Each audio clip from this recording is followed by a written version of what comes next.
When you That say is purely imaginative, you mean like from your own imagination kind of thing, or? everything I have written that has, with the exception of one short story, that has a character name, a creature name, or a place is 99% of it is all just straight from my mind. That's It, awesome. yeah, it is. It literally, yeah, it's just It's Nitherous. Nitherus, yeah. Yeah, cool. Killer. Yeah, so it's the Nitherus trilogy, and the first book's title is Ixer and Spoil. Picture and spoil, that's right. However, I am not entirely convinced on the title of the first book, but that is at least the stand-in for the current moment. Um, this month has been we're only 7, 8 days in this month, and it's already been an insanely busy month with me participating in Bradley Ramsey's daily October horror writing prompt challenge. Yeah. Yeah, you've Well been doing as a lot of those. Yeah, so I've hit every day so far. I'm currently on so currently what I'm working on is he just posted another prompt for today, as well as on Saturdays he posts a weekly prompt for the October horror challenge. So, not including today, the projects that I am currently working on are that weekly prompt, a contest submission for TIF Top in Fiction, where Oh it is yeah, yeah. yeah, so Killer. it's an inanimate horror contest. So the premise is you have to create a horror story with a limit of 4,000 words, and the central and an inanimate object has to be the central focus. Now I Okay. can't really go into it because it cannot be released until October 31st at 9 a.m. on the dot.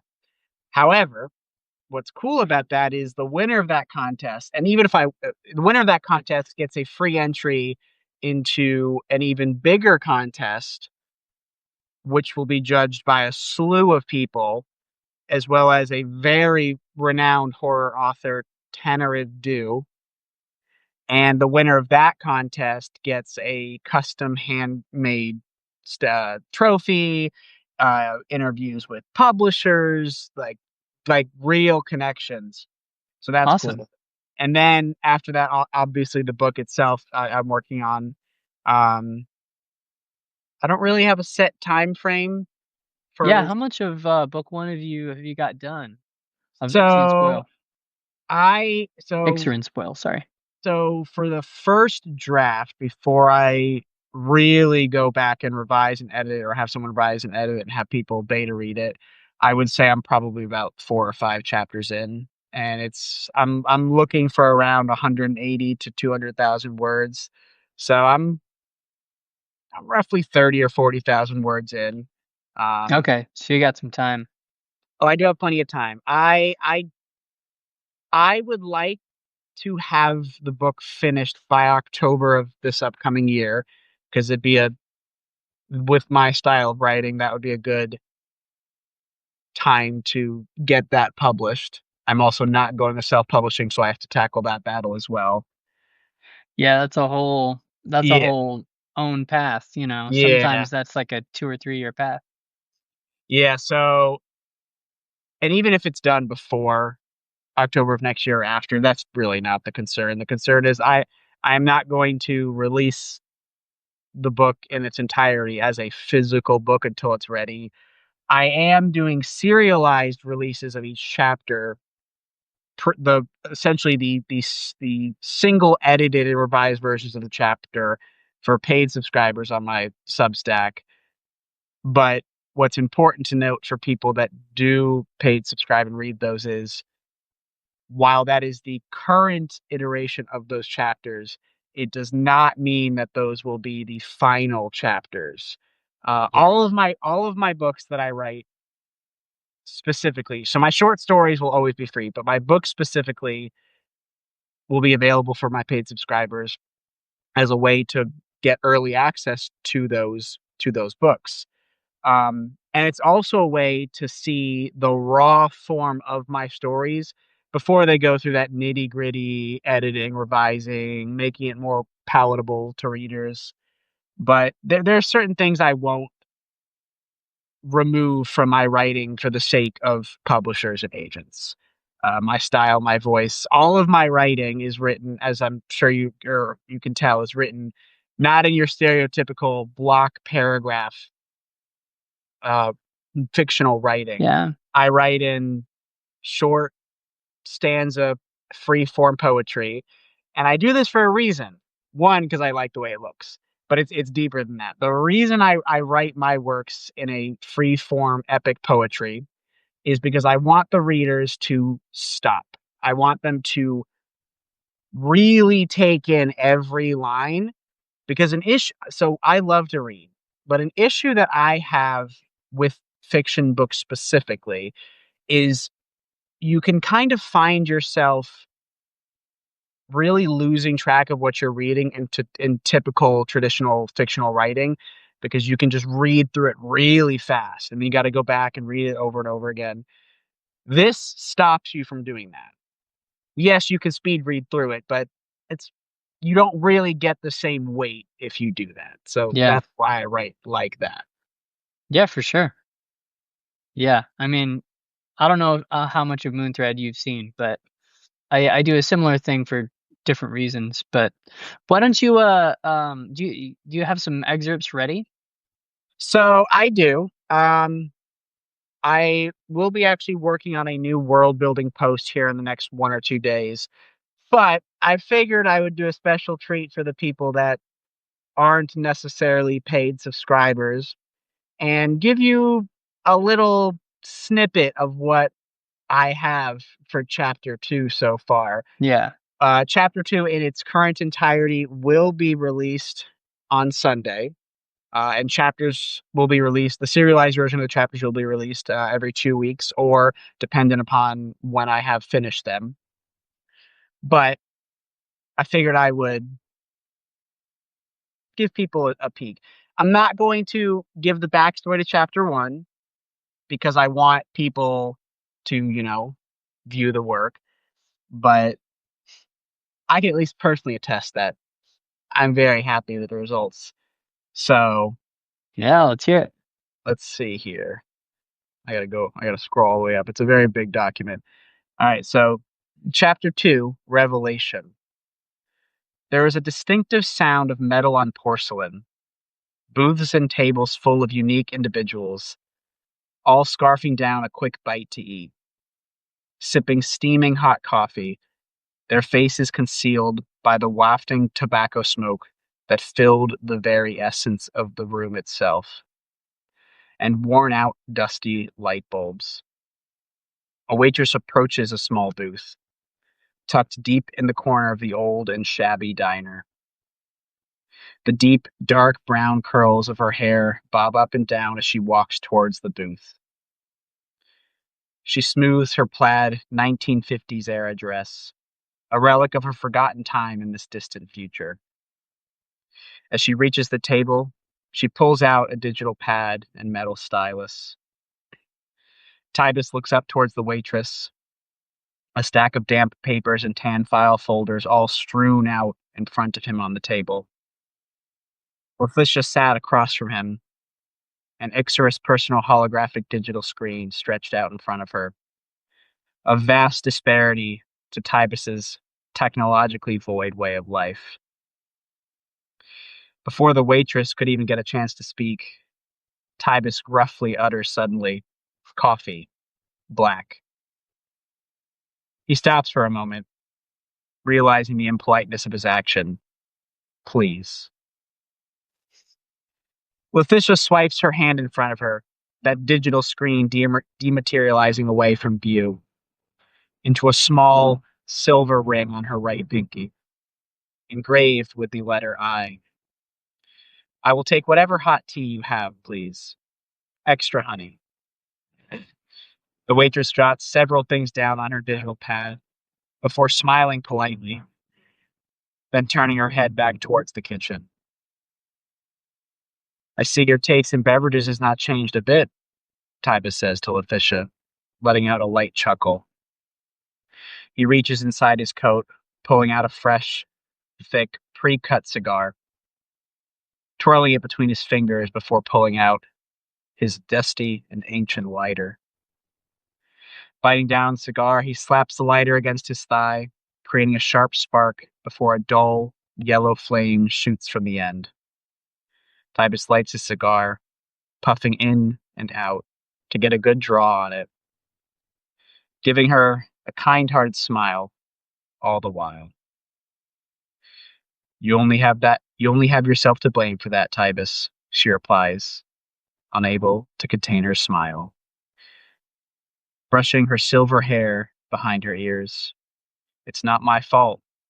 You made me the best cup of tea while I was growing up. End scene.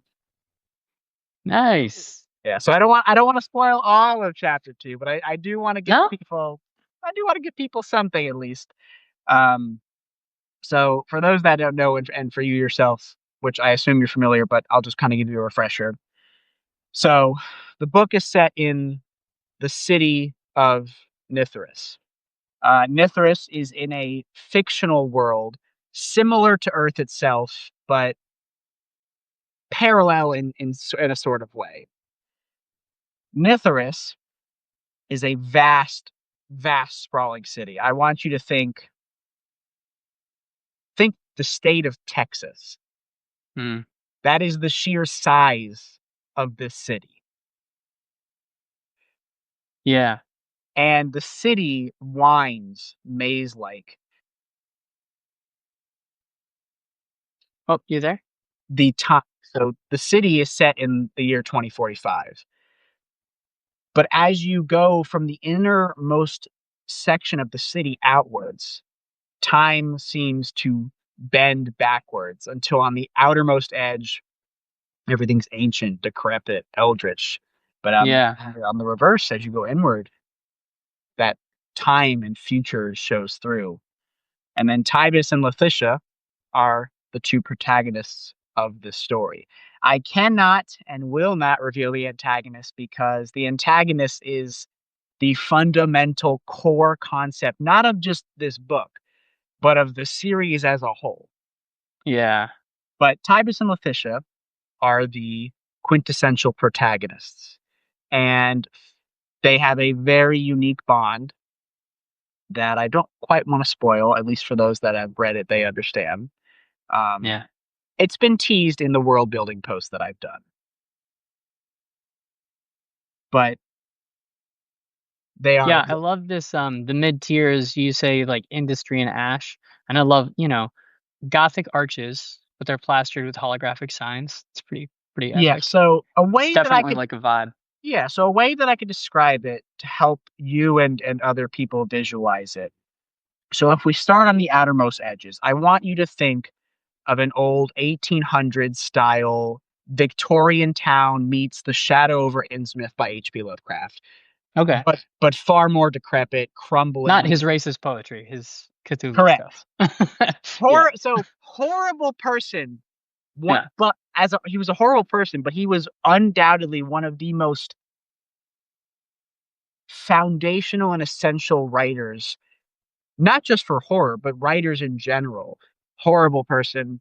We're not I'm actually writing an expository essay for college on his mental state. On the name of his dog? Yeah. His cat actually. Okay. But yeah, Way so better. that would be the outer edges. And then as you go into the inner, into the middle section of this massive city, it starts to become more industrial. Still falling apart, but not quite as much. Steam, smoke, workshops, abandoned power lines. Hmm. But then when you reach the middle, everything is sleek, obsidian, metallic, futuristic, but still that rot from the outermost edge is somehow still prevalent there. Almost like a subconscious almost like it's subconsciously there. And it's like always raining, right? Is like one of the things with Mithras. Do I remember that right? So Nithris, the city itself, is perpetually in a very dark, overcast state. The best way I can describe it is there was this movie, this animated movie called Igor. And Okay. I haven't in seen it. in Igor, the monsters and the villains, they constantly keep the sky downtrodden and overcast. But in the end, they use a machine and they clear the sky and it's all sunny. But yes, Nithris is constantly dark, dreary, Yeah. overcast. Not necessarily always raining, but Okay. there's glimmers of sun, but there is no light. The Hmm. light the Interesting. light comes from the city itself. There might be in a future book a different city, but I'm not going to go too much into the detail with that.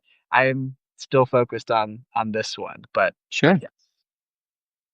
Nice. Incredible. Um Now, you said that like paid subscribers do get access to read some of the actual chapters, because the yes, fiction is so always where I like that's always what I care about, especially as a yes. subscriber, it's like where can So I actually read the story, right? so let me give you a summarization of what my publication on Substack is in its entirety.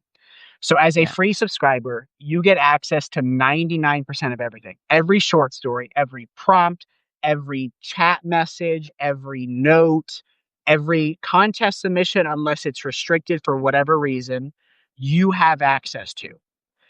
The only thing that paid subscribers get exclusive access to, and I make it very small things because I want people to subscribe, but I also want to incentivize people to support my work because 100% of all of my paid subscriptions go directly back into my writing. I don't use it for to go out and go to an amusement park. No, it is every dollar of my paid subscription goes directly back into my writing so I can continue to deliver more writing to you. But back on topic to what paid subscribers get versus free subscribers. Paid subscribers, with every book I release, even if I don't release it, just every book I write, you will get the pre published serialized version. So the raw, pure emotional chapter of each book. You will also get exclusive access to Q&A sessions that free subscribers won't get. Free subscribers will get Q&A sessions, but the paid Q&A sessions are really tailored to that paid subscriber. You'll also get access to private live live. I can't think of the word. Live streams. I was thinking live streams. Live streams. Live screams. Yeah, you'll get exclusive access to live streams, and you will also so with my paid subscriptions, how they have they have the monthly, yearly, and foundation plan. And with the foundation plan, you can choose any price as long as it is not less than the yearly. So every foundation, or in this case, they're called the Ixarin Covenant. Every Ixarin Covenant subscriber will receive in perpetuity, as long as they are subscribed, a signed, published copy of every book I release when they're released. But the caveat to that is it's not just signed. It will have a personal handwritten letter in the book from myself, directed and addressed specifically to you, the subscriber. Anyone can get a signed book from me. I like, if you want me to sign my published book, I will do that. But But this is like a personalized letter for that person. correct, yes. Yeah. There's also going to be one or two other things I will add for paid subscribers that are like going to be real exclusive. But I do want to preface this. I will never pressure anyone into being a paid subscriber. That is not the reason I'm doing this. The reason I write is not to be like Stephen King and make millions of dollars. Would it be nice to make money? Yes. But I write because it is a passion. I have a very vivid imagination and I want to share my stories with you. That being Yeah. said, to be able to publish, work with publishers, agents, and get the highest quality of work to you, money does help. That being said, I could go my entire writing career never having a paid subscriber and I would still do it because that is not why I do. Yeah. But you will get benefits for doing it. Yeah, yeah, for sure. But so the chapters are actually in the free subscriber tier. Do I understand that right? No, no. So my books specifically Because I will saw not. some of the power up prompts stuff, but I didn't see access. I didn't see where I could actually read chapter 1 and 2. Correct. So, like I said, all of my prompts and short stories and all of that stuff is all free. And if you specifically go to my Substack page, connormancuso.substack.com, that will bring you to my actual Substack website. On that Yeah. website, I have, in fact, I can just pull that up for you now and I can tell you exactly what that is. So, on my Substack page at connormancuso.substack.com. Oh, hello there, This is my cat Charlotte. She's Charlotte. hanging out with me while I write today. Very cool. Yeah. I love cats. I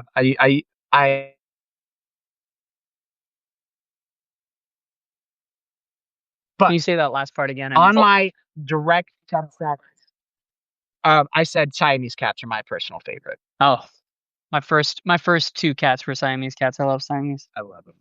So on my Substack website specifically at connormancuso.substack.com, at the top you'll see home, notes, chat. That's your basic. Right.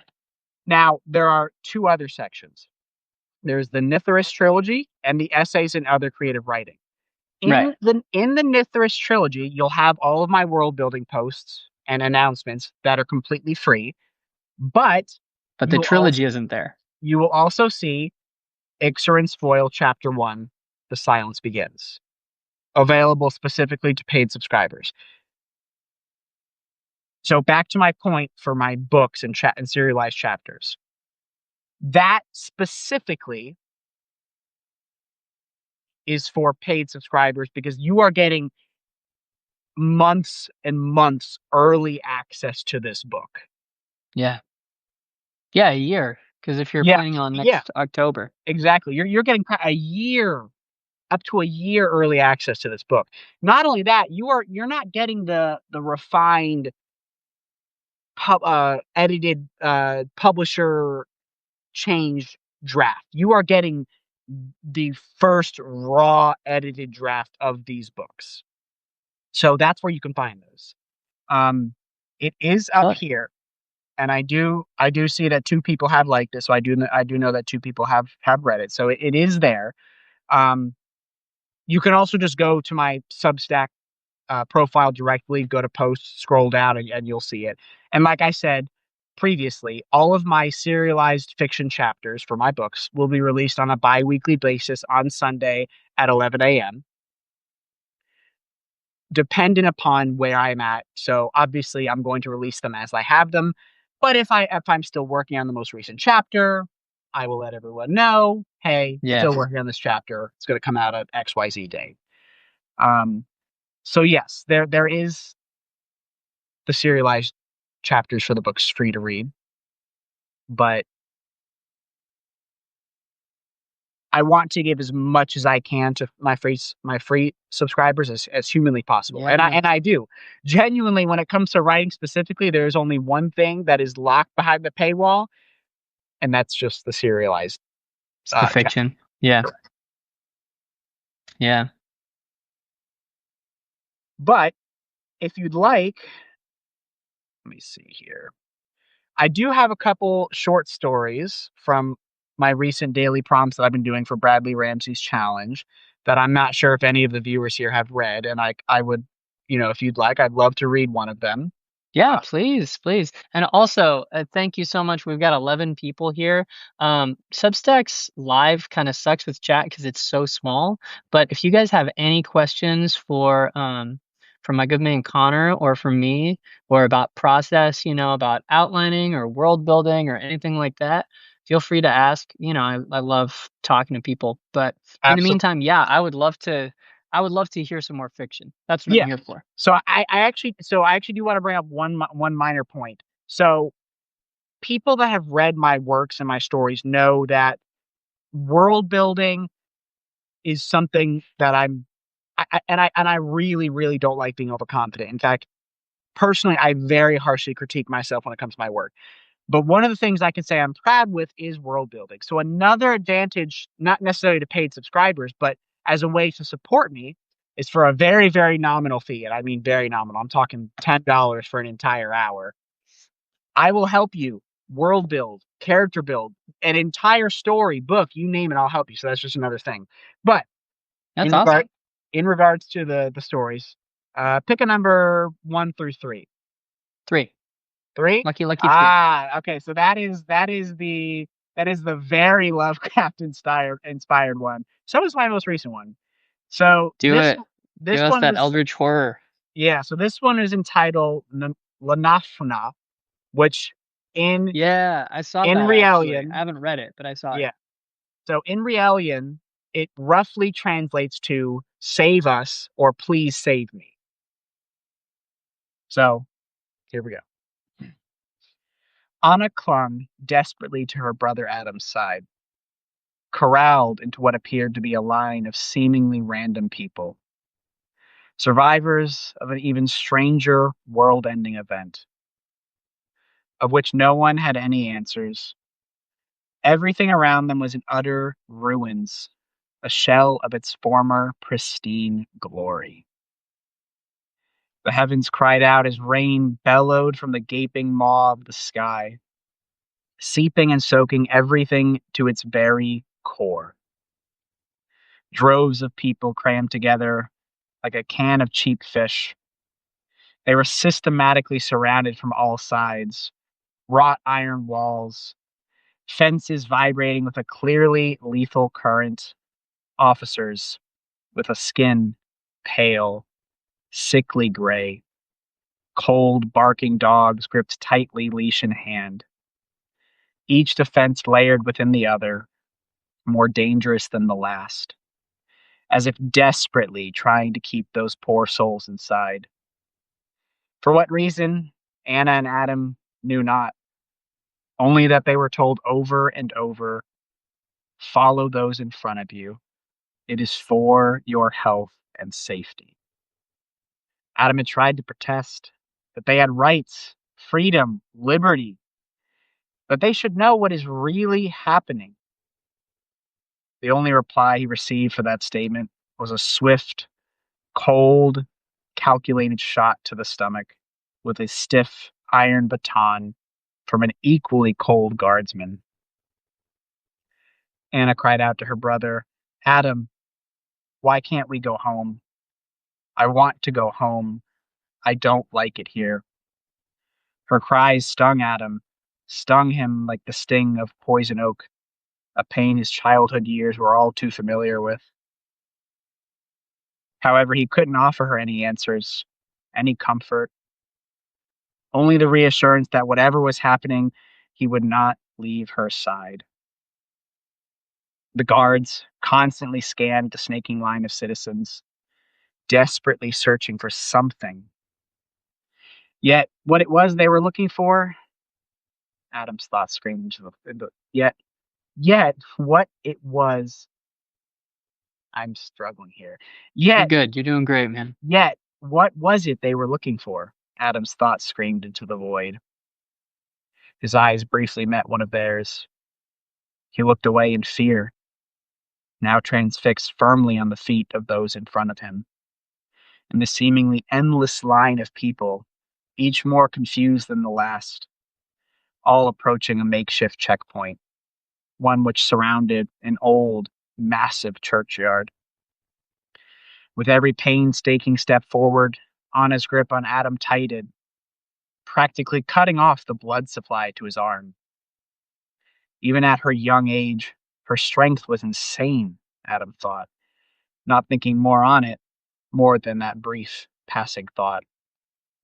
He ignored the pain, focused only on protecting his sister from whatever was to come. But there was something eating at the back of his mind, something he could not quite place. Only that whatever it was not normal. After what seemed like endlessly slow steps forward, and as if days had passed, the siblings finally approached the checkpoint. Their turn, for whatever was to come, was now at hand. Yet, it had only been a short hour or two. But fear has a way of warping everything in your mind.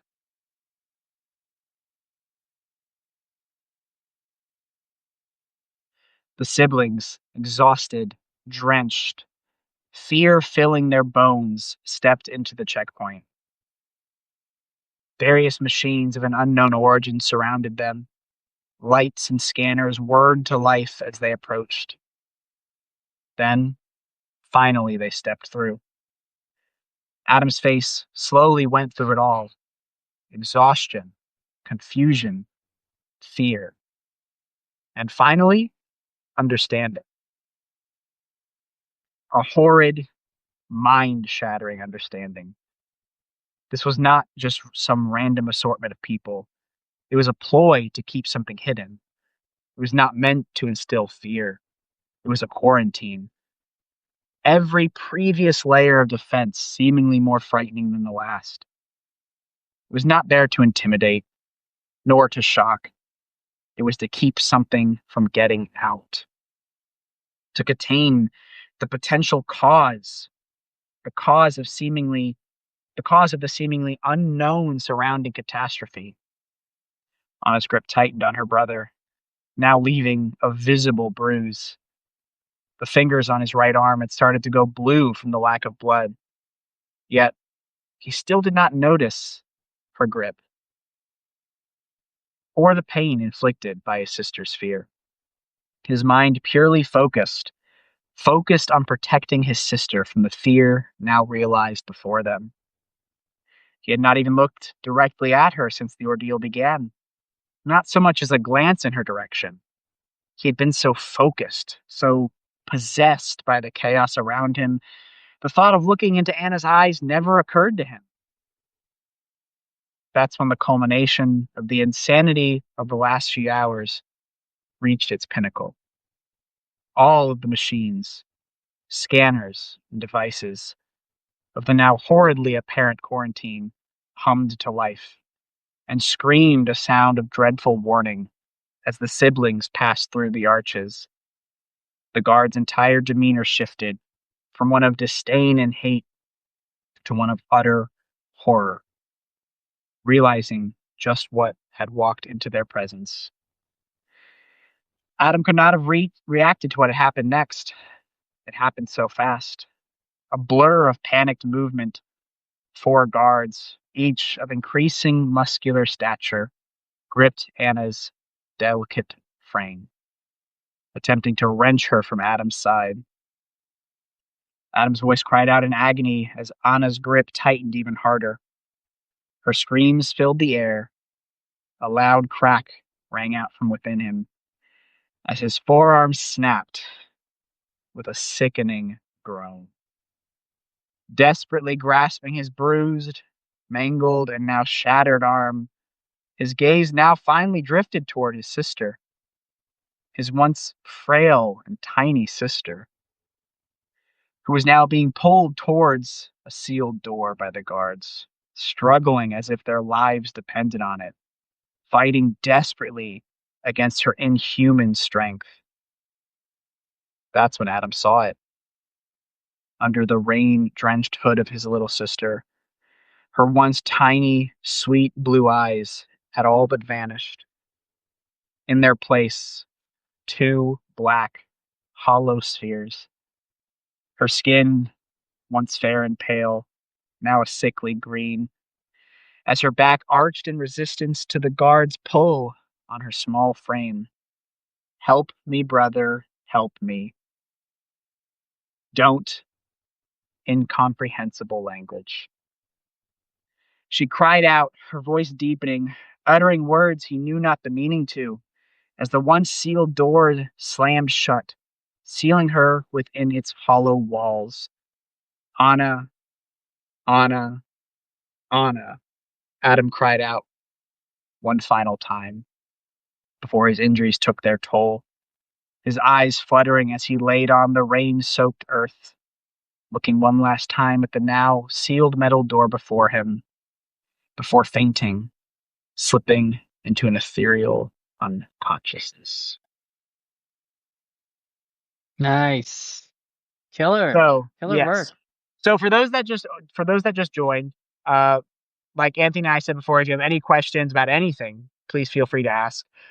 This was also one of this what I've what I just read was a submission to Bradley Ramsey's October Horror Writing Challenge. Um, and the theme is horror themed. And the prompt for this one specifically was you are trapped in a quarantine, and you go from there. Oh, sorry, you are trapped in a quarantine and someone close to you is afflicted. And in this case, it's the tragic tale of a brother and sister pulled from their daily lives, not knowing what happened to the world around him, only to find out that Adam's tiny, delicate sister was infected by the very thing that had caused the destruction around them. I don't normally put disclaimers on my writing because I think it detracts from the writing.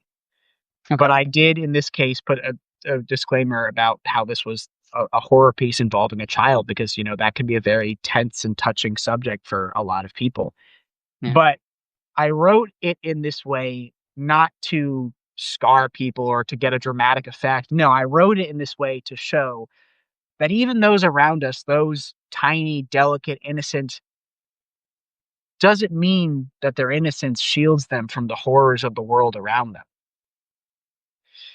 It also shows that maybe his brother could have done more, could have realized the signs that were happening, but was just so transfixed on what was going on around him that he didn't notice the transformation of his sister very right before his eyes. Yeah. So that was that piece for those Cool. that just joined. Now, like do you have experience with poetry, or did you just sort of pick the poetic form in order to slow down the reader sort of out of instinct? So when it comes to writing, no, I have no experience with poetry. The No. reason I Okay. write in this way is like what I had described before and wanting to slow readers down so they can really absorb what I'm writing to them. But also because that's this form of writing is just kind of how my brain works.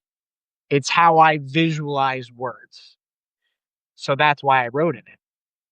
But when I had started writing and writing this way, my only real experience with poems was haikus. And I'm not into the whole rhyming thing. It's just not my thing. So I researched and tried different things out until I found just free form poetry. Poetry written Mhm. like traditional poetry, but with no traditional rules attached to it. The only rules really is just the imagination you set for it. So that's where that poetry came from, is what I would say. Killer. Killer. And then when you're writing, do you like what's your writing process like? Do you outline before you write a scene or a chapter or So I am one of the few people, because I know not many people can do this, where I do not outline. In fact, I feel like most people don't outline.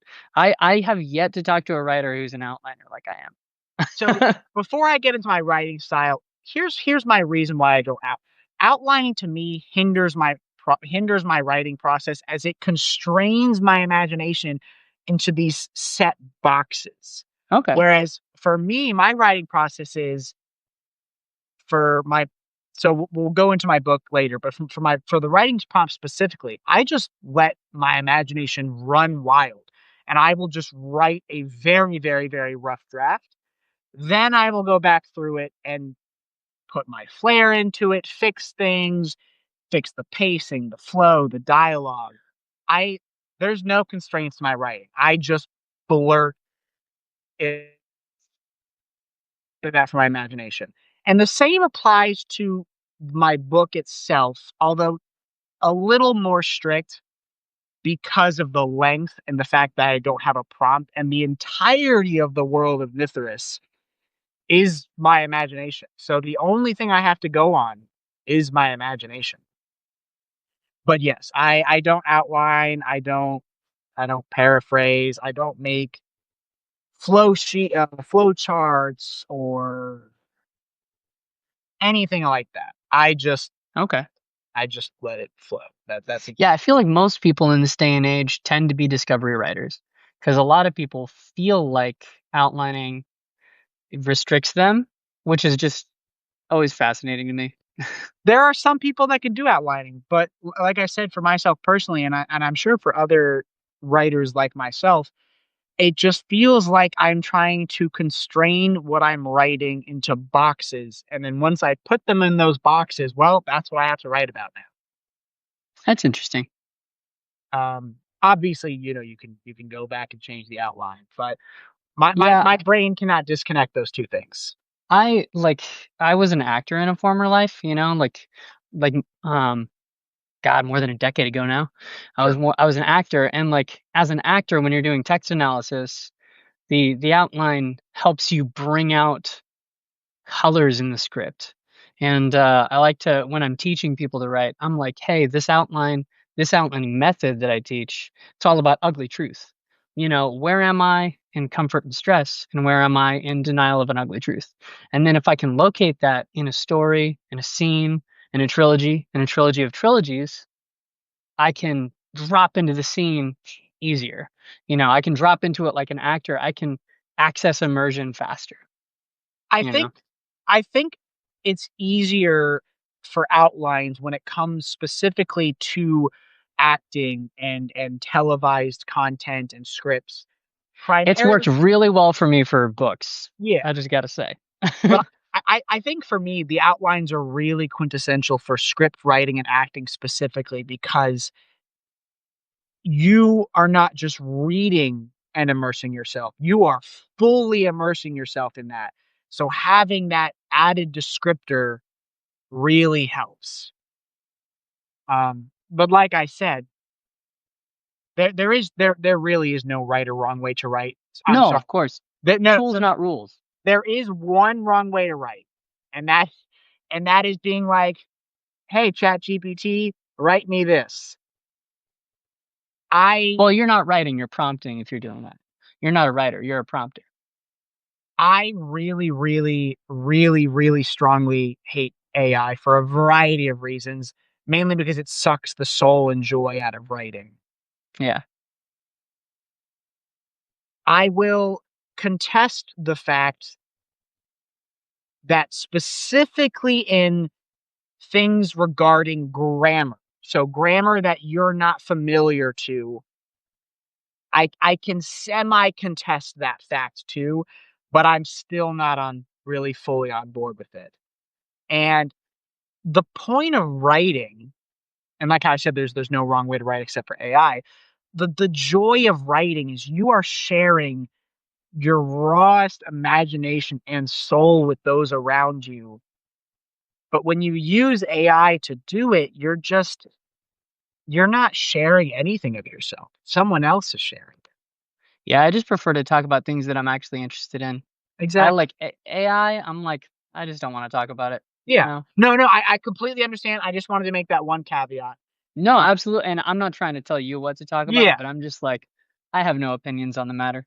I completely understand because it's a tense subject. But more back on track. Oh well, here comes my famous brain forgetting what I was gonna say.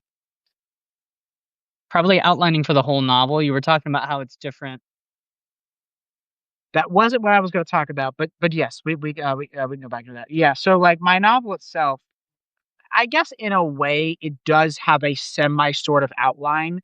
Typically because unlike my short stories, while with my novel I am not outlining in the traditional sense, I have a mental outline of okay, I know where the direction of this book is going and where I would like it to go, which I guess would be, outlining in a sense for my books specifically, because then mentally I don't feel like I'm constrained and I can always go back and change things as needed. But that's I just like to outline because it like I said, it helps me drop in with immersion, right? Because like my process, I've got like idea time, and then story time when I make an outline, and then page time, scene time when I say turn on the camera and go, right? And when I teach students, like the whole concept is like it takes like 4 weeks to learn the process, and then about 3 to 4 weeks to write a novel.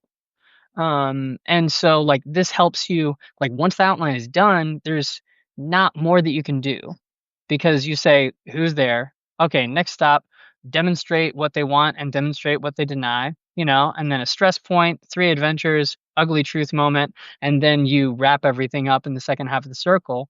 And then after, like stories are about change. Yeah. And change only happens under stress. And so like I just take that story theory because I was a musician too. So like with music theory, everyone has their own music theory. If you look at Bach and you say that's music theory, it's like no, no, no, no, no. That's Bach's music theory. That's what he thought sounded good. If you look at Through the Fire and the Flames, it there are parallel fifths all over the place, but it's core to what sounds good to that band. So like to understand, I have a story theory. And my outline is just a way to take that story theory and say, no matter what genre I'm in, like to say want and need are vague terms. Can I instead say um problem, and then actually I don't have a problem that I can solve. I have a dilemma where it's like when that ugly truth comes out, a dilemma is a problem that when you solve it, it creates another problem. You spare the man who's sentenced to death, but then it turns out that he kills somebody out of revenge. And then it's like, well, by saving somebody, I've killed somebody. Right? Now I have a dilemma. That's the ugly truth moment. So at 5, now you turn. You turn the story. You turn the key. The circle turns, the circle turns, the circle turns again. You know. So To really emphasize just how little I am outlining my upcoming book, I know what the ending is going to be for book 1, and I know what slash who, I'm not going to say if it's a what or a who, the main antagonist is, but I don't even have a name for it yet. ¿Por qué no los dos? Yeah, I don't even have a name for it yet because Yeah. I don't need to have a name for it yet. I am essentially, here's a good way to explain it. I am essentially writing my books as if I am living them in the moment day by day. So I don't have that information yet. Mm. Yeah. That that's how I could describe my writing for my books is I write my books as if I am physically within that world one Yeah. day at a time. I have 31 books to write. So 31. and the core story is like a trilogy of trilogies where it's like, okay, it's all about Nala. The first trilogy is her life as a child and like her hero's quest. The second trilogy is like, now that you have power, here is your adult arc. Now that you have power, are you a good leader? Spoiler alert, no. And then like when she becomes a hermit, all right, now you're in your Gandalf stage. In the last trilogy, it's like when you're no longer the hero, what does the right thing look like? And do you do it? Um, Correct me if I'm wrong. Your books, the Moon Thread books specifically, the yeah. characters are animals, cats specifically, right? No, No? no. So this is an adventure in book 2. I don't know. So like, For whatever reason, I just imagined the characters in your book as animals. I don't know well, why. I just introduced like a tribe of psychic foxes and psychic raccoons, and I'm calling them the Burrow folk, and they're more Yeah. or less based on the hobbits. But the main characters in my story are Okay. orcs. It's all about Hey, orcs. I will tell you what. If any of your writing has J.R.R. Tolkien themes and ambiance to it, you've already got me hooked. But I didn't quite want to say this, but I'm going to say it anyway. So, the Nithris trilogy, my first upcoming trilogy with book 1 I'm working on, isn't just going to stop at book 3. So, Yeah. the Nithris trilogy is about Nithris. However, this quintessentially will be a collection of trilogies, depending on how I do, regarding the world that Mithras inhabits, which I will not be saying the name to, regarding the Okay. world that Mithras inhabits as a whole. But there's a reason I'm not saying the name of the world because it's going to be a very dramatic reveal. Um, but I Yeah. All right. Well, I would love to do. How is your battery doing? First of all, it is plugged into a charger. fucking killer. I Yeah, would I would love to do 2 excerpts if I could. absolutely. Yeah, Yeah. absolutely. So do you have internet on like whatever I your other device is, or I do. Let me pull up your. if you just go to my Substack and go to the start here chapter, I'm gonna read that, and then I'll read the pivotal scene in book 1, which is the follow up, and I'll Start I'll here. yeah. Start here. Chapter. Start here. Chapter. Let me go to your actual. Yeah, it'll be easier. Or you can like plug in anthonyleephillips.com and Here it we go. should take you. Start here. Cool. All right. And if anybody who's watching, we've got 16 people. We appreciate you so much. If you want to read along, it does make it a little bit easier. You can sort of see the poetic form that I'm using. And like I said, I used to be an actor. I am a poetry nerd. And very much what I'm trying to do is I'm trying to think in phrases, which is how you do poetry like an actor. You think in phrases. To be or not to be, that is the Exactly. question. Whether Exactly. it's nobler in the mind to suffer slings and arrows of outrageous fortune, or to take arms against a sea of troubles and by opposing, and no. Right. Absolutely. Absolutely. Moon Thread by Anthony Lee Phillips.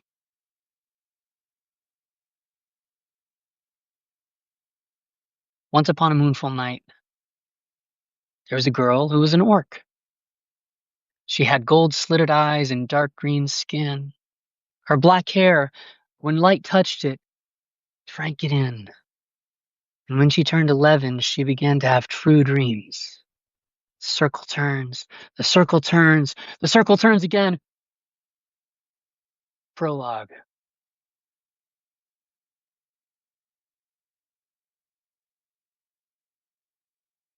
The darkness dissipates. It's day, it seems. Thump, she dreams. Dreaming, half awake, she sees a boy. He's racing in between tall, barren birches and his. No, she thinks. I don't see him. I am him. I'm seeing through his eyes like always. Feet pound, thump, thump. Trees flitting, thump, thump. His heart is racing in her ears. The colorless bushes scrape at him, but still he runs, breathless. He's hungry. His eyes are colorblind and hers are not. Tonight he hunts. Tonight he's playing hunter. Thump, thump, thump, thump. His small hand grips a dagger, bone dagger, gripping it so tightly that it hurts, but still it's better than letting it slip out of his sweaty, slick grip. The thing and what's within the bone both agree on something, he doesn't know what. Neither does Nala. He sprints, shins splints, trees flit on by, those grayscale trees, until he comes upon some creek. He stops and listen for it. The moon hums. In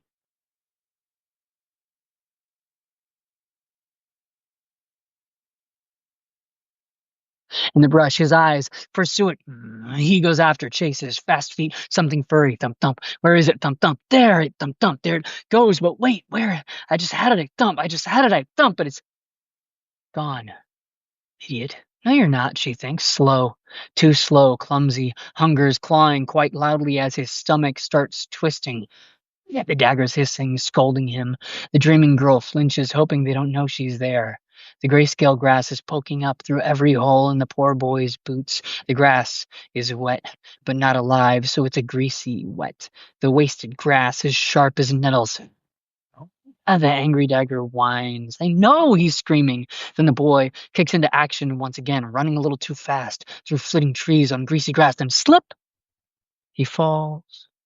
A hasty step, too careless, slow motion, fall. Here comes the ground, then slam! His chest is flat as he falls into big braided roots. She feels the breath get knocked out of him. Only then does she feel his pain bloom. They know it does. He wants to scream, but he can't yet. And even if he could, who would hear? I would, she dreams. He scoffs, then writhes and turns onto his back as if to give up. The dagger won't like it, but he lets himself anyway. Let it punish me. But it doesn't. To his surprise, it goes quiet in his hand. For just a moment, the dagger lets him lay there. He sees so near a mountain the dreamer knows, but he does not. Hey, wait, dreams Nala. Is that Mount Wraithwood? I know that place. How did he get all the way over? Shut up, he screams out loud. She does. Even the wind joins in terse silence. I'm sorry, he says meekly. She wonders if he means it. Neither of them notice the strange thing at first, but the dagger does. And it hisses. And Nala's spirit backs away, and now his pain is flowering. He squeezes the bone dagger, but the dagger understands and aims some apathy at him. They both know the dagger can't heal until it drinks. It glows. It glows. The bone dagger glows as red as quenched revenge. It goes to the furry thing that got away. Everyone knows what happens next. No, Nala thinks, but the boy says fine. She feels his eyes close and please, and lets the demon don't in. He lets the demon in. He moves with new speed. He's on his feet. The dagger will be drinking tonight. She blots it out, but then can't. The sun. The sun is out. Its brazen light turns every blade of greasy grass into a knife. He finds the thing. No shadows. He finds the thing and grabs it. Where's the moon? No shadows. The world leans red. He gets lightheaded, and so does the dreamer. Each shadow flinches, recoiling away from Red Day's touch. Within a dozen hateful, hobbled breaths, he bends some furry thing. Don't! Raises up the cackling dagger, and all of everything is cackling in red as the dagger begins to flay. Nala's eyes snapped open. Both of them. She stared up at the ceiling. Mostly dark in the den, though the day was up. Day's fingers pried, plying at the edges of each curtain that hung up in the sleeping den. Thick curtains. 3 curtains, a triptych, black fabric, heavy as her eyes felt.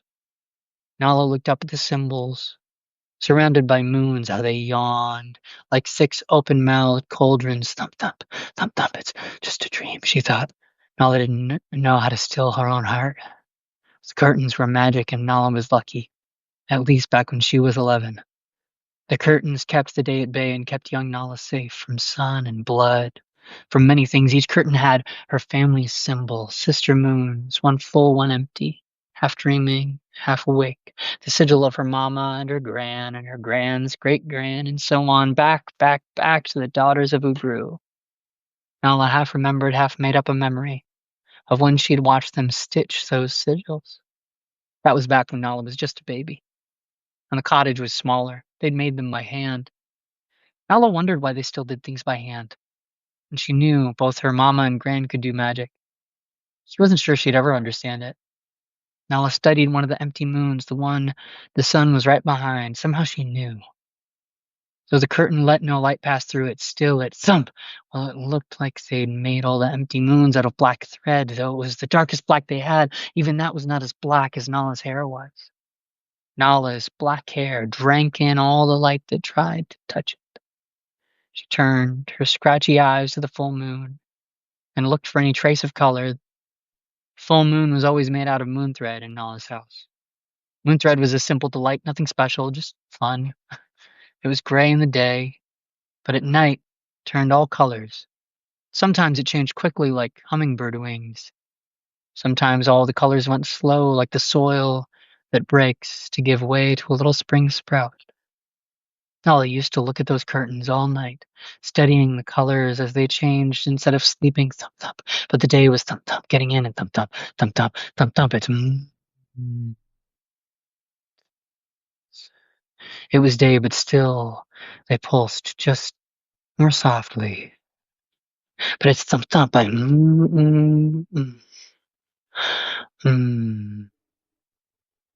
Nala's hair fanned out all around her like tendrils of a dark halo. Her hair lay there undone and billowed up around her like a tangle of protective pet snakes. Little rays of day's light tried to pry their way in, but they couldn't get through to the girl in the den.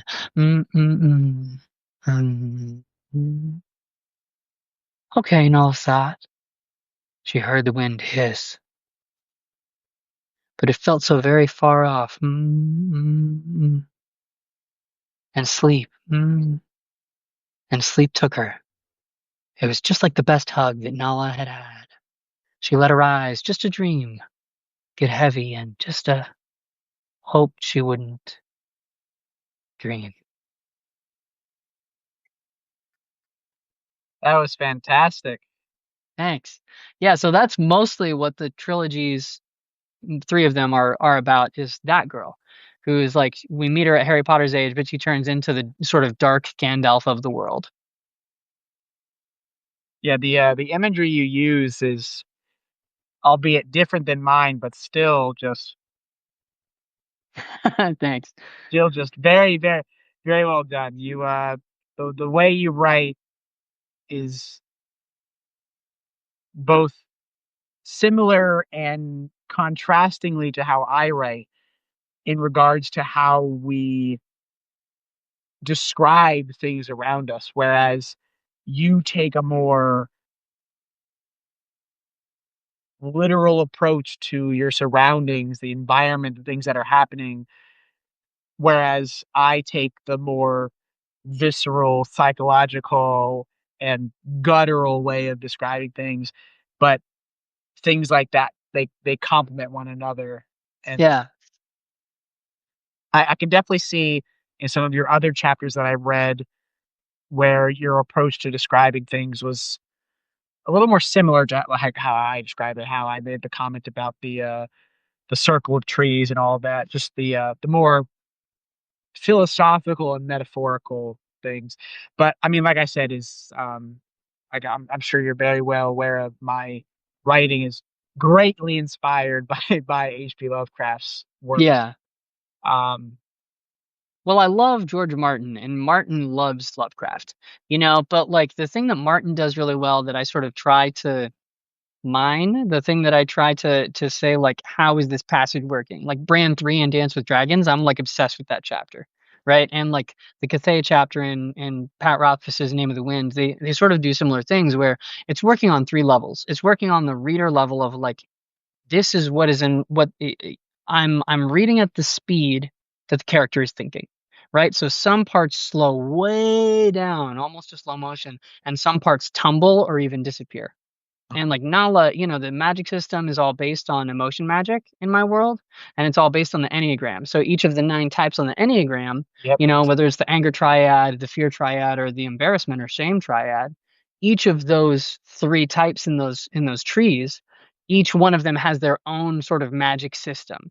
But Nala is the 9, and I wrote her as the 9 because I'm a 9. And so like the thing with the 9 is dissociation and like you're merging, you're erasing yourself to make sure that you don't get in other people's way. And I said, like, how can I turn that into a power, like a magical power? And so she becomes the merging mage, where it's like she's the shadow goddess reborn. She's the avatar of the shadow goddess. And I like to say in my books, there are no spoilers, only prophecies, because like the shit that I want to talk about, all spoilers, and I will spoil it immediately. Like I'm just, Mm. at some point, I'm gonna make a YouTube channel that's just called Oops, All Spoilers. That's I love it. I had I had a question I want to ask, but I also just wanted to point out that our glasses are almost identical. I know. Minus the bottom. Yeah, yeah, That's it's that's true. that's Did you get hilarious. yours from what is it, Zani, Zenny? Oh, I have no idea where these are from. They were cheap. I love them. But the question I want to ask is, I want to do a comparison Yeah. for us and for the people watching. How would you describe Nala as a character, her personality, her quirks as a whole? Well, okay, so when I'm writing a character, okay, I'm thinking I'm thinking like an actor, right? And so like I'm thinking I want to be able to visualize her. And so like this first chapter I'm getting in her head, and then the next chapter I sort of start to talk about her history in Yorkshire where she grew up. She grew up sheltered and she dreams of this child soldier who he's been homeless for a year, and this demon dagger has saved his life. And this story, like the other thing that makes Nala a 9 is that each of her books is really somebody else is the hero, and she has to learn. Only in her last book does she actually become the hero. Because when I outline, like, the hero is just the person who does changing, right? So, like, stories are about change, and change only happens under stress. The hero is the person doing the changing. So, in Infinity War, Thanos is the hero, right? Thanos is the person doing the changing, and everybody else is in opposition to him trying to change the world or the universe, right? And so in book 1, this book is really about the kid that she has the hunter dream about. It's about Bakura, who is this child soldier who, in the middle of the book, he meets this demon mask, and the demon mask is like, "Hey, I can bring your mom back to life. All you got to do is just let me borrow your body for a while. It's What do you say?" crazy. It's crazy how you described Nala because quirks aside, but the fundamental core personality is almost identical in almost every way to Letitia in the Nithris trilogy. That's cool. She has different quirks, but it's along the lines of Tybus is the main protagonist, the main hero. And like Nala and the Hunter Boy who have that bond, so too do Tybus and Letitia have that bond, albeit it's different because, and you know what? This is from the first chapter, so I'll just spoil it for the free subscribers. uh, Letitia, her whole life, her family, everything was brutally taken from her. Her parents were killed. And Tybus becomes this de facto father to Letitia and guides her and nurtures her. And then they separate. And then in the book, they coincidentally, although not really coincidentally, meet and then go through that kind of similar bond and journey as Nala. It's a cool dynamic too, is like, daughter father figure. Yes, so Cool it is a de dynamic. facto father-daughter bond, but not one of blood. Of one of necessity and one of the time spent together. Hmm. Because when Yeah. everything was taken from her, she had him, and she became the rock and support and guiding influence in her life. And that's going to play a very, very important role throughout, not just book one, but Yeah. the series as a whole. Oh, but yeah, what I was so what I got a little bit off topic talking about the magic system just because I love the magic system. But when I'm first coming up with a character, right? For any of the writers in the room, I like to there's one aspect which is they're like I want to be able to visualize them. And usually that means I want to hear their voice, tag them with one really significant physical feature, usually their eyes or their mouth or their hair, something to like, oh, I can see them. And then I want to describe how they walk and their attitude when they walk. And that's like just from being an actor, like so much of my degree was learning walks and learning how to take different characters and say like, oh, this walk versus like this walk. So it's funny that you mentioned that. So I'll go briefly And then because the face I stack is the yeah. other dimension that I do. So I've done the same thing with Tybus and Letitia. So Tybus is that gruff, grizzled, cynical cop who is, you know, really at opposition with the world, and he always appears kind of hunched and almost like like protecting himself from the horrors of the world. Where in contrast, Letitia, despite the horrors of her childhood, is this regal, well dressed, upright Team with Honey. standing, despite the horrors, which may or may not come back to bite her. Yeah. Um, But yeah, so it's true. The way you describe your characters and how you describe them directly translates to how your reader will view them. And the more you describe them and the more vividly in regards to their looks, their hair, their walk, their gait, their stature, their demeanor, their physical quirks, all of that is so vitally important to how, as a reader, you view characters. I cannot tell you the number of books and short stories that I have read that I just became so disinterested because their characters were essentially flat Stanleys. They were cardboard cutouts with no depth Yeah. whatsoever. And that's not to any fault of the writer themselves, because if we're being honest with one another, really adding that depth to your characters and to your world and the story, it's not an easy thing to do. It requires a lot of attention to detail, going back, making sure you're not conflicting with previous details. It's hard. It's much easier to just get a cardboard cut out of a character or a cardboard cut out of a world and then just to put your story into it. So I'm not knocking the writers that do that, because the stories Yeah. themselves are good. They just lack that depth that can really draw more people into them. It can be hard, but I'm also like trying to like break this stereotype that like good writing has to be hard. Like, No, because I just don't. absolutely not. Good writing does not have to be hard. I went from not writing from the year of 2014 to the year of 2025, and I think I have some good depth in my story. No, Yeah, writing is not hard.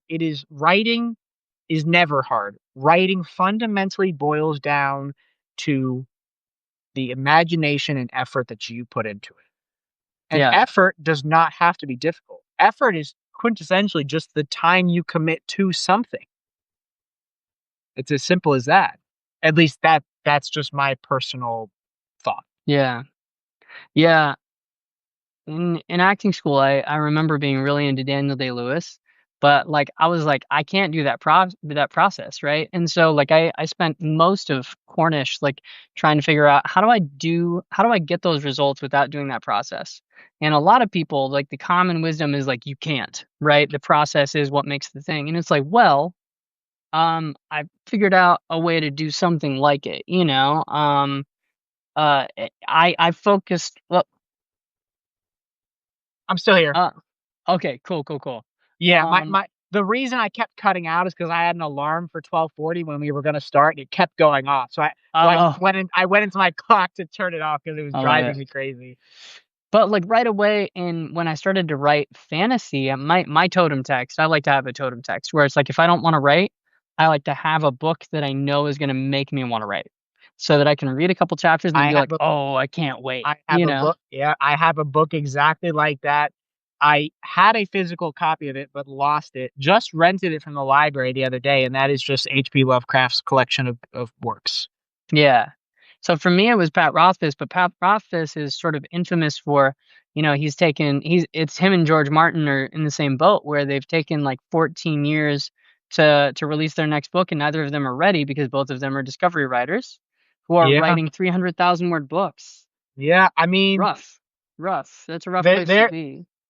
And I was in like, I the don't want to do that. I don't want to yeah. be in that situation, you know? And so, like, a lot of what I have, like, the first 3 years of my process was figuring out how do I shorten the loop?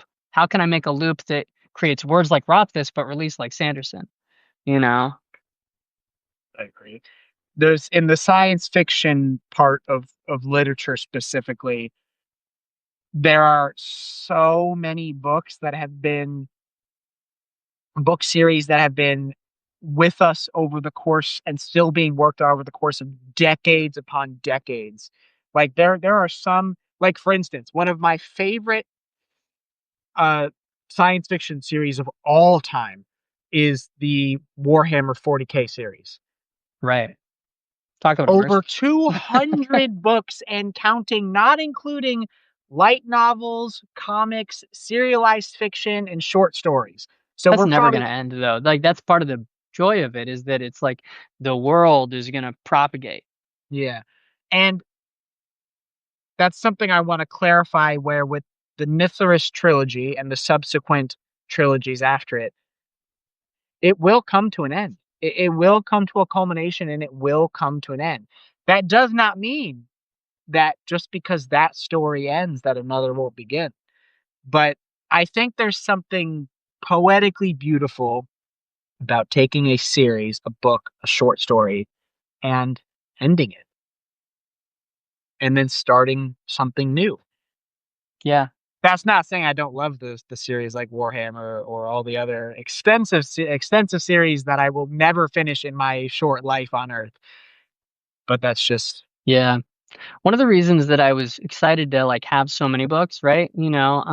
Is because I like to say each hero has their own genre, right? And then each hero has their own saga. If you look at the Norse sagas, because I'm a big poetry head, like I said, and so like one of my totem texts is the Jackson Crawford Poetic Edda, like that specific translation, because it's lean and it feels like when you listen to Norse, like it has this like sharp edge to it, but it's lean, it's muscular. There's like no other way to say it. A yeah, lot no, of the that's and so like uh but one of the things that makes a Norse saga a saga is You meet them at the beginning of their life and you follow them until the end of their life. And so like very early on, I was like, okay, I want Nala's saga. I want book one is she's a kid, and book nine is her that's her last book. That's the end of her story. And then Bakura, it's the same thing with his 8 books, because he's the type 8.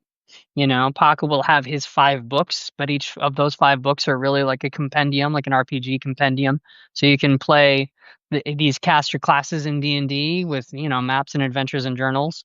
But yeah, it's like each of those characters has a genre and a saga, right? So like if you want to read Grimdark, if you like Joe Abercrombie, you go to Bakura.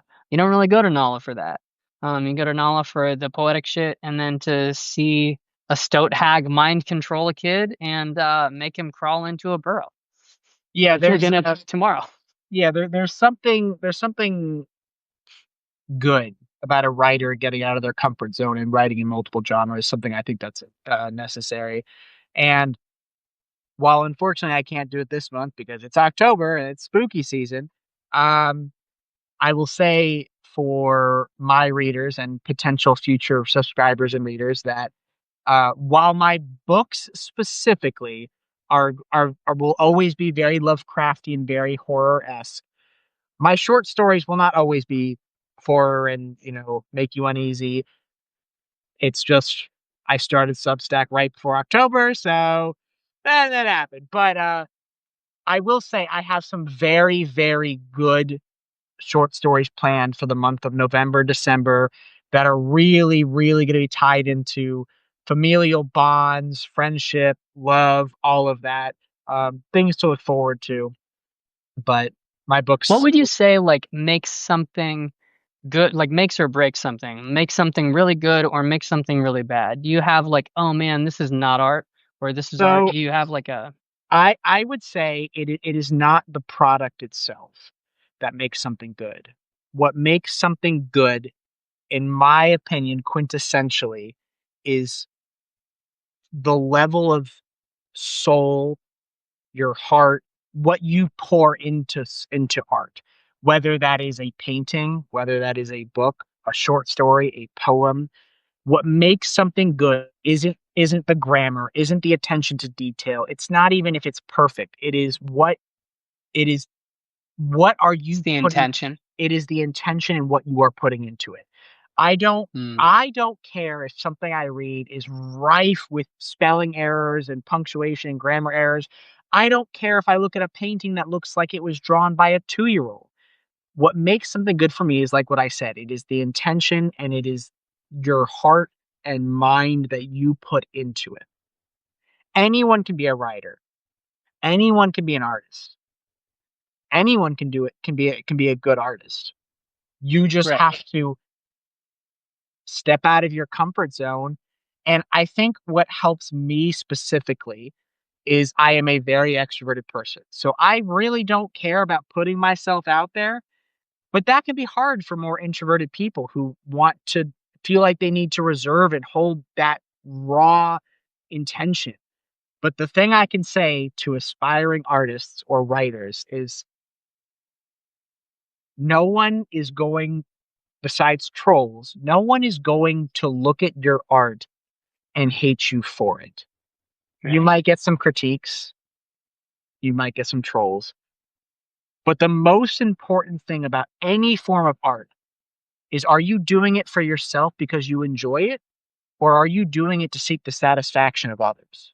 And if you're doing it primarily to seek the satisfaction of others, are you really making art? Hmm. Follow up. Does the writer or the reader decide whether it has soul or not? I think that's a two-part answer. I think the writer inflects their soul and being into their art fundamentally. And then the reader transversely views that piece of art with their soul in mind and then makes that connection. Your art is not always going to connect with every single person because not every single person is going to find that connection that you did when you created it. It's like me with modern art. Good grief, I don't like modern art. I'm not saying that all modern art is bad. When you say modern art, what do you mean? I'm talking like the modern art where it's a blank white canvas with three black lines on Like it. modernist art, Yeah, Modern, yeah. yes, yeah. Okay, I'm great, talking great, great. like performative modern art where it's a person who there was a piece of modern art where this artist, I'm going to call them an artist because even though it's modern and I don't like it, I still view them as an artist. This artist in a art gallery, I think it was an art gallery, their entire piece was there was this futon. They laid on the futon, and that was it. Oh, that's yeah. Um, Postmodern would, or like performance art even. Postmodern would imply that it's still like a visual art piece, but that sounds like performance art. but yeah, so like back to my point on who decides it, the reader or the writer. It's a two-part thing. It is a lock and key. Not every key is going to fit into every lock. Not every lock is going to fit every key. Interesting. That's a cool metaphor. So I think bottom line, as artists, writers, illustrators, painters, photographers, film writers, we should not be making art solely for the purpose of trying to please everyone because you can't please everyone. Mm-hmm. Art comes from your soul. So first and foremost, it should be for you. You will find people that will Well, that's rove true. over your art, that will love your art, but you will not find everyone will love your art. That does not mean just because everyone doesn't love your art. And there's a very specific person in my life, a very important person in my life, but I tell this all the time. Just because everyone does not love your art does not mean that you are not talented, does not mean that your art is not loved and valued. You just haven't found the people that value your art. And that's an important thing for every artist to learn, every writer, every illustrator, every photographer, every form of art. Art takes time. Pre internet, pre World Wide Web, as an artist, you probably weren't discovered until you died. But now we have the ability to transfix ourselves and our imagination to the entire world with a single button. But that also comes with the downside of because art in specific is the single most saturated career field in the world because like I said, anyone could be an artist. It's going to take time for people to sift through everything to find you. And that's my thought on that. Yeah. Yeah, I feel like the thing that I always rail about is like it's art if it captures a moment. If it captures a moment, you get to call it art. And that's the only rule. Tools not rules, capture the moment. And so There like what's that? there there truly is, in my humble opinion, no way to definitively define what art is. Because anything in the right context can be art. Art is without a doubt the single most broad thing someone can dive into without a doubt. It's not refined like being an analyst. It's not refined like being a a sushi chef because Yeah. the only limits to the art you create, to the words you convey is your own imagination. Yeah. Yeah, there was like that the capture the moment thing has just always been it for me, you know? There was an It's a very actress good way of putting it. It's a very who good. like inspired Stanislavski, she also inspired a bunch of other playwrights and stuff, but it doesn't really matter. Um and there were two actresses playing the same role in New York at the same time, and one of them, was like George Bernard Shaw gave her this great review, and it's like she was like a dancer, she was like a ballet dancer, everything was perfect. And then you had this other woman, I can't remember what her last name was, but Eleanor or something, very very big, and she what he talked about was this moment where she gets her character gets flowers from another character, and she blushed, and she blushed more because she was blushing, and then she blushed so much she hid her face in the flowers, right? And that is capturing a moment. And like that's how you can get somebody who works years and years and years on a song, writing a song or writing an opera or writing a symphony, and then it crashes, and then they do something, like Tchaikovsky, like you throw out something useless, and it becomes very, very famous because all of a sudden everybody's like, wow, that really captures a moment. And you can look at a piece like it's a great lens as an artist because like I can look at something and I can say, does it capture the moment or not? The chapter that I just wrote about like one of the stoats takes over the human kid who like the whole of book two is about this human kid like demonstrating what bad things happen when magic happens to humans. Because in my world, humans can't do magic. They don't have souls. Magic can't happen to them. Orcs can do magic. Elves can do magic, which are really like elemental creatures, magma elves and ice elves that bleed water and things like that. The giants, which are literally these mountains come to life, they can all do magic, but humans can't do magic. And when magic happens to them, they mutate and horrible things happen. And so, like, I have this Stoat character do the type 1 magic, which is like lightning mind control. He gets mind controlled, and now his balance is ruined for the rest of his life because they sent lightning into his brain, and that mutated the balance part of his motor cortex. You know, and instead of saying like, oh, these are like what are these multiple criteria or having a particular person in mind, I can say like, does it capture the moment? Does it capture the moment of being like, I can't stand up anymore? You know? Does it capture the moment of like I'm not in control of my body? Something else is controlling my body. Um, that kind of thing. I will I will say as a final caveat, because I have not eaten today and I do have a very big philosophy test I have to study for. I Oh, will, for sure. I will say as a final well, two final caveats. One, this was fantastic, and we absolutely have to do this again in the future because this was an absolute blast, and it was a pleasure meeting you formally and talking with you. Both about your writing, my writing, and just the different philosophies that we have about art and writing in general. I Uh, love hearing fiction, man. I just love talking about fiction. exactly. It's I great. completely agree, and it's nice to have someone to really really dive deep into that conversation. But as a final caveat, I just want to say that you know, in regards to the comment that I said that I even can write, I mean that.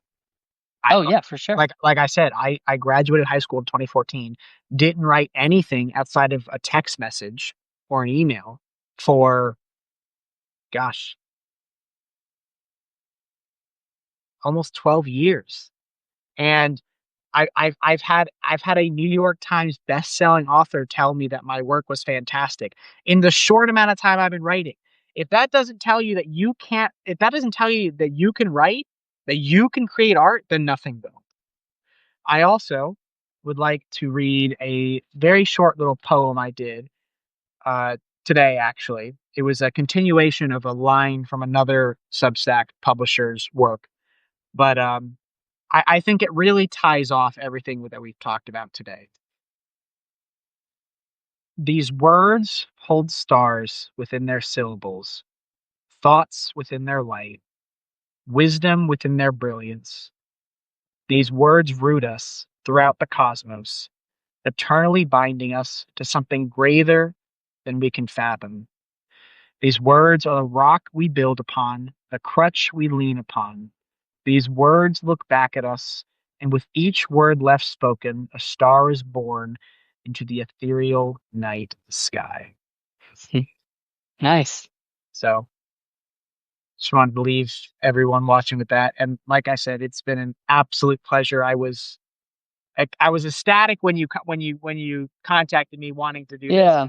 and I was looking forward to it every day. And like I said, we will definitely have to do this again, with more updates from my upcoming book, more talks like this. But it was an absolute pleasure to Yeah. sit down and talk with you. And my philosophy, like this is a common philosophy that I think should be more common, which is like people judge your paid stuff by how good your free stuff is. And like I want people to know my fiction. So like if I ever put something behind a paywall, that's going to be the world building, that's going to be behind the scenes and stuff like that. So it's really great to hear your chapter, because like that's the thing that's actually going to make me buy your book. Yep. And that is specifically why I said at the beginning of this live stream how n- almost all of my writing will always be free. Always. Are your like prompts in your shorts, is that all in the Netheris world too? No, so the prompts in the October Horror Challenge I'm doing specifically are a October challenge from the Substack user Bradley Ramsey. Right. I was just wondering if they were like in your world though. So currently, no. I have thought about doing it one of them in my world of Nithris. There is a possibility that depending upon the coming prompts, I will do one. The current prompts that I have had, none of them fit the world, Yeah. but I will say it is a very real possibility that at some point over the course of the month of October, you and other free subscribers will in fact see Tibus, Letitia, or both in one of the daily writing prompts. And That's who cool. knows? Maybe not even just specifically in the month of October. Maybe in a more casual writing prompt that doesn't focus on horror and dread. It's a real possibility.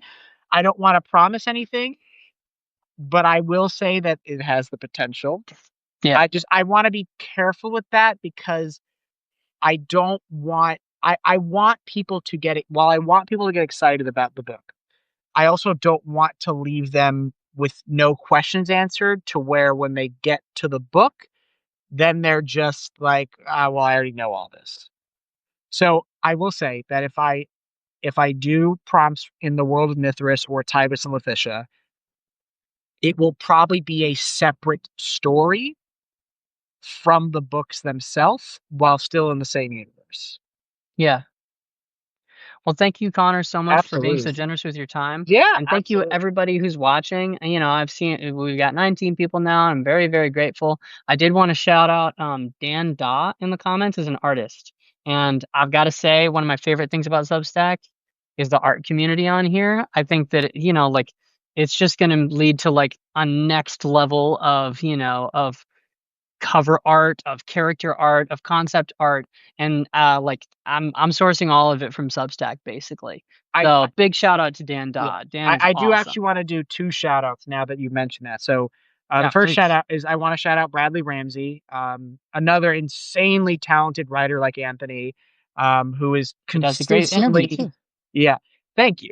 He is consistently putting out phenomenal prompts and ways to build the writing community of Substack. Another shout out I want to do is a more personal shout out to an artist by the name of Artistic Caroline, someone very near and dear and close to my heart.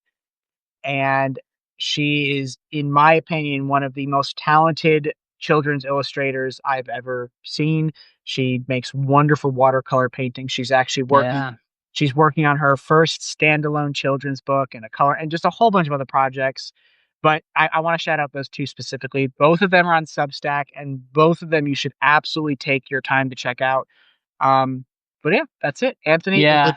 it was a it was a pleasure. I We got a loved shout everything out to about it. M. Simile, Janet Chapman's been watching, Kerrigan Legend, Erica Drayton, Larry Harpring, thank you, Josh Braun, Spencer DW, good to see you, Edie Jones, Sarah Henrik or Sarah Reed, Dr. Bob, Carolyn Harpring again, Ian Barr, Richard Dower, Melissa Harpstring, Tell Me a Mystery, okay, Joe Nichols, John Ward, and Dan Dock. So thank you all so much for hanging out. Until next Be time. be assured this will happen again at some It point. will So happen we look again. we look Follow forward to seeing y'all. follow Connor. He's awesome.